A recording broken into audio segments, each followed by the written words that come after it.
ធ្វើលំហាត់ទី16ក៏វាមិនខុសពីការធ្វើលំហាត់ទី14ហើយនឹង15ដែរជាលំហាត់ដែលប្រហាក់ប្រហែលគ្នាគ្រាន់តែពេលនេះតម្លៃសម្ភារៈរបស់យើងគេមិនបានប្រាប់ជាតម្លៃលេខគ្រាន់តែប្រាប់ពីតម្លៃនៃសម្ភារៈទី1ទៅធៀបជាមួយនឹងតម្លៃនៃសម្ភារៈទី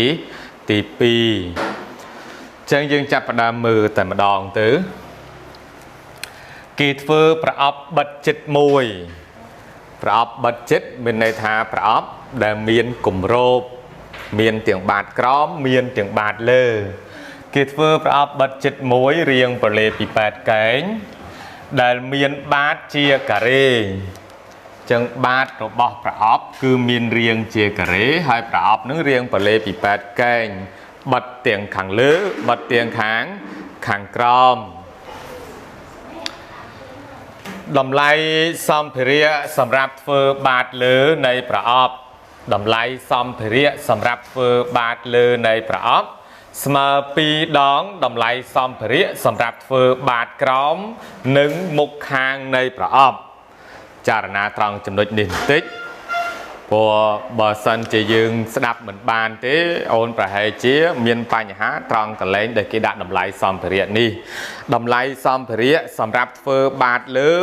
មានតម្លៃ2ដងវាស្មើនឹង2ដងតម្លៃនៃសម្ភារៈសម្រាប់ធ្វើបាតក្រោមហើយនឹងមុខខាងអញ្ចឹងមានន័យថាសម្រាប់បាតក្រោមនិងមុខខាងនេះគឺសម្ភារៈតម្លៃរបស់វាស្មើគ្នាដែលសម្ភារៈសម្រាប់ធ្វើអាបាតលើនេះគឺស្មើនឹង2ដងសម្ភារៈសម្រាប់ធ្វើបាតក្រោមហើយនឹងផ្ទៃខាងអញ្ចឹងគ្រូចង់បញ្ជាក់ថាសម្ភារៈសម្រាប់ធ្វើផ្ទៃខាងហើយនឹងបាតក្រោមគឺស្មើគ្នាដែលគុណនឹង2ទៅស្មើនឹងតម្លៃសម្ភារៈដែលធ្វើបាតលើអូខេយើងបន្តទៀតគណនាវិមាត្រនៃប្រអប់ដើម្បីឲ្យថ្លៃធ្វើប្រអប់មានតម្លៃអបបរមាគណនាវិមាត្រនៃប្រអប់ដើម្បីឲ្យថ្លៃធ្វើប្រអប់នេះមានតម្លៃអបបរមាចានុគមឬក៏សម័យកាលដែលយើងត្រូវសរសេរនោះគឺជាអនុគមតម្លៃនៃការធ្វើសម្ភារៈសរុបគិតទាំងផ្ទៃបាតក្រោមបាតលើហើយនឹងផ្ទៃមុខខាងប៉ុន្តែអូនត្រូវដឹងថាត្រូវបញ្ជាក់ពីសមត្ថកម្មឲ្យច្បាស់រៀង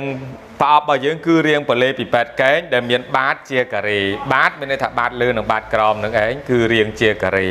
បើវារៀងជាការ៉េចឹងវិមាត្ររបស់វាគ្រូអាចតាំងដោយអាបាតនេះគឺ x អាបាតនេះក៏ជា x ដែរដោយសារតែវាជាការ៉េហើយកម្ពស់នេះគ្រូតាំងដោយអក្សរហាស់នេះ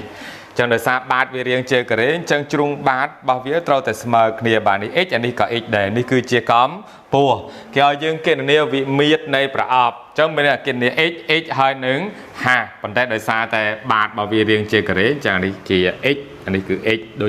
ដូចគ្នាអានេះក៏ x អានេះក៏ x ហើយកម្ពស់នេះគឺតាំងដោយអក្សរហាស់អញ្ចឹងវិមាត្ររបស់វាគឺមាន x ហើយនឹងហាអូខេអញ្ចឹងយើងគណនាវិមាត្រនៃប្រអប់ដើម្បីឲ្យថ្លៃធ្វើប្រអប់មានតម្លៃអបបរមាចឹងយើងគណនាវិមាត្រនៃប្រអប់ដើម្បីឲ្យថ្លៃធ្វើប្រអប់អបបរមាគណនាវិមាត្រនៃប្រអប់ដើម្បីឲ្យថ្លៃធ្វើប្រអប់អស់តិចបំផុតអញ្ចឹងវិមាត្ររបស់វាដោយសារតែយើងខាងប្រធានរបស់យើងមិនទាន់បានតាំងទេយើងតាំងឲ្យគេទៅអញ្ចឹងគូតាំងx ជាជ្រុងបាតដែលជ្រុងបាតរបស់វារាងជាការ៉េហើយហាស់ជាកម្ពស់ហាស់ជាកម្ពស់អូខេអញ្ចឹងដោយសារតែនិយាយពីតម្លៃគេប្រាប់ថាសម្ភារៈសម្រាប់ធ្វើបាតលើនៃប្រអប់ស្មើ2ដងសម្ភារៈសម្រាប់ធ្វើបាត บาทกรอม1មុខខាងនៃប្រអប់ពីមុនលំហាត់2លំហាត់ទី14លំហាត់ទី15ពីមុនគឺថ្លៃសម្ភារៈគេប្រាប់តម្លៃស្រាប់ប៉ុន្តែពេលនេះថ្លៃសម្ភារៈគេអត់ប្រាប់តម្លៃទេគេប្រាប់ថាសម្ភារៈសម្រាប់ឲ្យធ្វើបាតលើនេះគឺមានតម្លៃស្មើនឹង2ដងសម្ភារៈសម្រាប់ធ្វើបាតក្រោមហើយនឹងផ្ទៃមុខខាងអញ្ចឹងយើងគួរតាំងអក្សរមួយសម្រាប់ថ្លៃសម្ភារៈសម្រាប់ធ្វើបាតក្រោមហើយនឹងផ្ទៃខាងបន្ទាប់មកយើងទាញរកតម្លៃសម្ភារៈដែលធ្វើបាតលើគ្រូសន្មតថាគ្រូតាំងអ៊ីគ្រូយកអ៊ីនេះអ៊ីជាតម្លៃសម្ភារៈតម្លៃសម្ភារៈសម្រាប់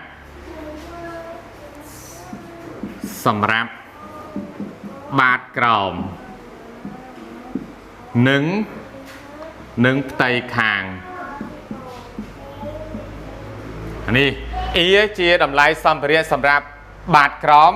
និងសម្រាប់ផ្ទៃខាងមានន័យថាបាតក្រោមជាមួយនឹងផ្ទៃខាងនឹងគឺតម្លៃសម្ភារៈគឺដូចគ្នាទេប៉ុន្តែបាតលើតម្លៃរបស់វាគឺស្មើនឹង2ដងបាតក្រោមនិងផ្ទៃខាងអញ្ចឹងមានន័យថាបើអ៊ីជាតម្លៃសម្ភារៈសម្រាប់ធ្វើផ្ទៃបាតខាងក្រោមនិងផ្ទៃខាងអញ្ចឹងមានន័យថា2អ៊ីដោយសារតែខាងលើវាស្មើនឹង2ដងខាងក្រោមតម្លៃនៃការធ្វើសម្ភារៈខាងលើស្មើនឹង2ដងតម្លៃនៃសម្ភារៈធ្វើខាងក្រោមអញ្ចឹងមានន័យថា 2E នេះជាតម្លៃសម្ភារៈសម្រាប់បាតលើអូខេអញ្ចឹងយើងអាចទៅសេតម្លៃហើយតម្លៃចំណាយថ្លៃចំណាយបាតក្រោមហើយដោយសារតែបាតក្រោមជាមួយនឹងផ្ទៃខាងរបស់វាគឺការចំណាយទៅលើសម្ភារៈដូចគ្នាអញ្ចឹងមានថាថ្លៃចំណាយនៅពេលនេះអូនគិតបាតក្រោមជាមួយនឹងផ្ទៃខាងគិតផ្ទៃបាតក្រោមនិងគិតផ្ទៃខាងហ្នឹងគឺតែមួយទៅគុណជាមួយនឹងចំណាយសម្ភារៈសំទោសទៅគុណជាមួយនឹងថ្លៃចំណាយសម្ភារៈដែលធ្វើវាអញ្ចឹងមានន័យថាអានេះចំណាយគ្រូនិយាយពីប្រាក់ចំណាយ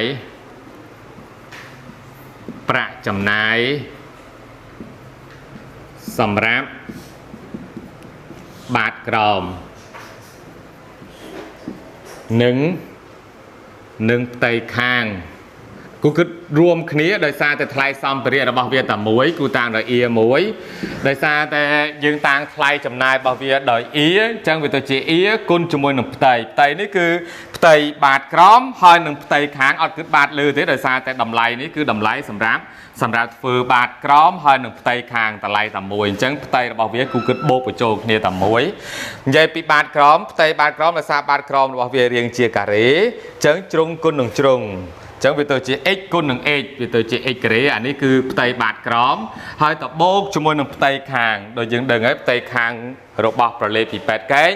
គឺយកបរិមាត្របាតទៅគុណជាមួយនឹងកម្ពស់ណាយកបរិមាត្របាតគុណនឹងកម្ពស់ដោយសារបាតនៃប្រលេខពី8កែងរបស់យើងគឺជាការ៉េអញ្ចឹងបរិមាត្ររបស់ការ៉េគឺ4គុណនឹងជ្រុងអញ្ចឹង 4x អញ្ចឹងវាទៅជា 4x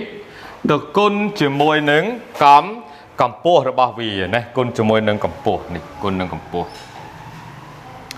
អូខេបានប៉ុណ្ណេះហើយយើងអាចទៅសរសេរអនុគមមួយទៀតគឺនិយាយពីប្រាក់ចំណាយសម្រាប់បាតលើប្រាក់ចំណាយសម្រាប់បាតលើប្រាក់ចំណាយសម្រាប់បាតលើគឺដោយសារតែចំណាយរបស់វាគឺវាស្មើនឹង2ដងចំណាយបាតក្រោមនិងផ្ទៃខាងបាទចំណាយរបស់អនុ E អានេះទៅជា 2E អញ្ចឹង 2E ទៅគុណនឹងផ្ទៃបាតលើដោយសារបាតលើវារាងជាការ៉េដែរអញ្ចឹងទៅជា x ការ៉េអញ្ចឹងវាទៅជា 2E គុណនឹង x ការ៉េអញ្ចឹងយើងអាចទៅសេអនុគមប្រាក់ចំណាយសរុបអញ្ចឹងប្រាក់ចំណាយសរុប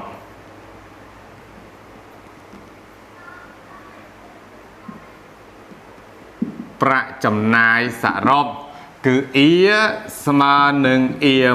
1បូកនឹង E 2អូខេអញ្ចឹង E 1ស្មើនឹងប៉ុន្មាន E 1យើងគឺ E គុណនឹង x ការ៉េ bố 4x2 bột ia pi dưỡng cứ pi ia côn nâng x cà rê chẳng cô côn bật liệt sẵn vì tôi chia ia x cà rê bột 4 ia x2 ហើយបូកនឹង 2ia x ការ៉េអានេះស៊ីសងគ្នាកើតវាទៅជា 3ia x ការ៉េបូក 4ia x 5នេះគឺប្រាក់ចំណាយសរុបប៉ុន្តែដោយសារតែអនុគមរបស់យើងវានៅសល់ជាផាសគ្រូបជាផងដែរ ia នឹងគុណតែជាប្រាក់ចំណាយទេអញ្ចឹងយើងទៅសេទៅជាប់តាក់ទងជាមួយអនុគមនៃ ia គុណតែជាចំនួនពិតធម្មតាទេមិនមែនតាក់ទងជាមួយនឹងវិមាត្ររបស់ប្រលេពី8កែនេះទេអញ្ចឹងវិមាត្ររបស់វាអថេនៃអនុគមនោះមានតែ x ហើយនឹងហាស់ទេអថេរបស់វាមានតែ x ហើយនឹងហាស់ទេ ia គុណតែជាចំនួនពិតធម្មតាទេអញ្ចឹងយើងនៅពេលដែលយើងចង់ derivative ia នេះអូនត្រូវបំបត្តិហាស់ចេញបំបត្តិហាស់មួយបើអូនមិនបំបត្តិហាស់ទេអូនមិនអាចទៅរួចទេអញ្ចឹងមើលសមត្ថកម្មបន្តរបស់យើង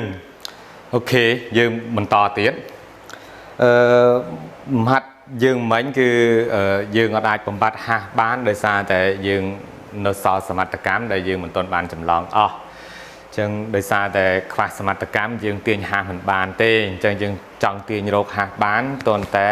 បន្ថែមសមត្ថកម្មបន្ថែមទៀតអញ្ចឹងពេលនេះគ្រូបានបន្ថែមសមត្ថកម្មថ្មីហើយណាគេឲ្យយើងគណនាវិមាត្រនៃប្រអប់ដើម្បីឲ្យថ្លៃធ្វើប្រអប់មានតម្លៃអបបរមាគេដឹងថាមាត្រនៃប្រអប់មានតម្លៃស្មើនឹង12គុណស្មើនឹង12 decimet kip អញ្ចឹងគេប្រាប់មាត្រអញ្ចឹងអូនចង់បំបត្តិហាស់គឺប្រើសមត្ថកម្មដែលគេប្រាប់មាត្រស្មើ12 decimet kip នេះអូនអាចបំបត្តិហាស់បានហើយមាត្ររបស់ប្រអប់គឺជ្រុងគុណនឹងជ្រុងគុណនឹងជ្រុងឬក៏បណ្ដោយគុណនឹងទិងគុណនឹងកម្ពស់អញ្ចឹងអាចយកអានេះគុណអានេះគុណអានេះអញ្ចឹងមាត្ររបស់ប្រអប់គឺ x គុណនឹង x គុណនឹងហាស់អញ្ចឹង x គុណនឹង x គុណនឹងហាស់ត្រូវស្មើនឹង10 12អញ្ចឹងយើងអាចបំបត្តិបានហើយអញ្ចឹងយើងដឹងថាមាត្ររបស់វាមាត្រនៃប្រអប់គឺវេស្មើ12 decimet kip លើនេះវិមាត្ររបស់វាត្រូវគិតជា decimet kip ណាប៉ុន្តែវេរបស់យើងគឺ x ការ៉េណា x គុណនឹង x x ការ៉េគុណនឹងហាស់អញ្ចឹង x ការ៉េគុណនឹងហាស់អញ្ចឹងមានន័យថាតម្លៃអាពីរនេះគឺស្មើគ្នា x ការ៉េគុណនឹងហាស់នេះវាស្មើនឹង12អញ្ចឹងយើងអាចទាញរកហាស់គឺស្មើនឹង x ការ៉េx ការ៉េចែកនឹង12ចែកនឹង x ការ៉េ12ចែកនឹង x ការ៉េ12ចែកនឹង x ការ៉េអូខេអញ្ចឹងយើងអាចយកមកចំនួនក្នុងអនុគមប្រាក់ចំណាយហើយអញ្ចឹង e ស្មើ 3e x ការ៉េបូក 4e x គុណនឹងហាស់គឺ12លើ x ការ៉េអូខេយើងអាចសម្រួលបាន e ហ្នឹងក៏អាចសេ e នៃ x e ជាអនុគមនៃ x ដែរចឹងអត់ទាន់ derivative ទេទុកដល់ដែលសិនអានេះអូនសម្រួល e សម្រួល x ចោល4គុណនឹង12វាទៅជា48 e x នេះអស់នៅសល់អាក្រ1នេះហើយយើងអាចចាប់ដើម derivative បានហើយអូន derivative e នៃ x ទៅអូន derivative ទៅអានេះ derivative ទៅវាទៅជា6 e x អានេះ derivative ទម្រង់ការលើ y ទៀតហើយ x e នេះគ្រូបញ្ជាក់ផងដែរ e នេះគឺជាចំនួនពិតធម្មតាទេអញ្ចឹងវាជាចំនួនពិតធម្មតាអញ្ចឹងយើងអត់ប៉ះពិលជាមេគុណរបស់វាយើងអត់ប៉ះពិលទេ derivative x ការ៉េចែង2គុណនឹង3វាទៅជា6 derivative អានេះជាចំនួនពិតទាំងអស់អញ្ចឹងយើងចាត់ទុកថាវាជាការអូន derivative ការលើ x ជាទូទៅចម្លើយចេញដកការលើ x ការ៉េសញ្ញាបូកវាបដូរទៅជាដកអញ្ចឹងវាដក 48e លើ x ការ៉េអូខេចេះយើងទៅរកភាពបែងវាទៅជា 6e x ខ្សែគុណ3ដក 48e លើ x ការ៉េអូខេអាក្រម x ការ៉េធំជាង0ចាំយកសញ្ញាតាមអាខាងលើអូនទៅរកឫសរបស់វាឲ្យ e នៃ x ស្មើ0នាំឲ្យកន្សោម6e x ខ្សែគុណ3ដក 48e ស្មើ0ចឹងយើងអាចសម្រួលជាមួយនឹង e សម្រួលនឹង6e ចានេះសល់តែ x ខ្សែគុណ3អានេះស្រួលនឹង6នៅសល់8ចឹង 8e សម្រួលអស់នៅសល់0ចឹងមានន័យថា x ខ្សែគុណ3ស្មើនឹង8 chẳng x việc tờ chia sma nâng rư tí bấy nấy pram bấy đại sma nâng pì ok ôn rô x khơiហើយអូនអាចទៅសិក្សាសញ្ញា derivative ទី1បានដោយសារក្រមធម្មសូនវាយកសញ្ញាតាមអាខាងលើដល់គេទី3ប៉ុន្តែដល់គេទី3នេះមានរឹសតែមួយទេគឺ x ស្មើ2អញ្ចឹងសញ្ញារបស់វាគិតដូចដល់គេទី1ធម្មតាអូនអាចទៅបន្តតាមលំហាត់ទី14បើយើងពលលំហាត់ទី14ត្រង់កន្លែងសិក្សាសញ្ញារបស់វាត្រង់ចំណុចនេះគឺយើងអាចរកឃើញយើងអាចចេះសិក្សាសញ្ញាត្រង់ចំណុចនេះហើយអូនយកវាទៅពិចារណាជាមួយនឹងលំហាត់ទី4បន្តទៀតដែលតម្លៃ x ដែលយើងរកឃើញប៉ុណ្ណឹងហើយនេះ x ដែលយើងរកឃើញគឺឃើញតែប៉ុណ្ណេះឯងគ្រាន់តែយើងយកតម្លៃ x នេះទៅសិក្សាសញ្ញារបស់ a' តើ a' នេះបដូរសញ្ញាពីដកទៅបូកអត់បើវាបដូរសញ្ញាពីដកទៅបូកបញ្ជាក់ថាវាមានអបបរមាត្រង់ x ស្មើ 2 ហើយអញ្ចឹងអូនអាចរកតម្លៃអបបរមាត្រង់ x ស្មើ 2 បានអញ្ចឹងពេលដែលអូនរកឃើញហើយអូនយកតម្លៃអបបរមាដែលអូនរកយកតម្លៃ x ដែលអូនរកឃើញនេះទៅជួសរកហាស់ដែលហាស់ស្មើនឹង12ចែកនឹង x ការ៉េដោយសារតែ x របស់យើង2ការ៉េ4 12ចែកនឹង4សល់3អញ្ចឹងមានតែហាស់របស់យើងស្មើ3អញ្ចឹងវិមាត្ររបស់វាគឺ x ស្មើ2និងហាស់ស្មើ3ប៉ុន្តែត្រង់ចំណុចនេះគ្រាន់តែគ្រូចង់ឲ្យយើងបន្តចំណុចនេះដោយខ្លួនឯងកលែងត្រង់សិក្សាសញ្ញា derivative ទី1ថាគ្រាន់តែចង់បញ្ជាក់ថាវាពិតជាមានអបបរមាត្រង់ x ស្មើ2មែនអត់អញ្ចឹងអូនចង់អូនត្រូវតែធ្វើចំណុចនេះបើអូនអត់សូវច្បាស់អូនអាចទៅពិនិត្យមើលលំហាត់ទី14នៅ2វីដេអូមុនរបស់យើងអូខេថ្ងៃនេះយើងប៉ុណ្ណឹងជួបគ្នានៅវីដេអូក្រោយបន្តទៀត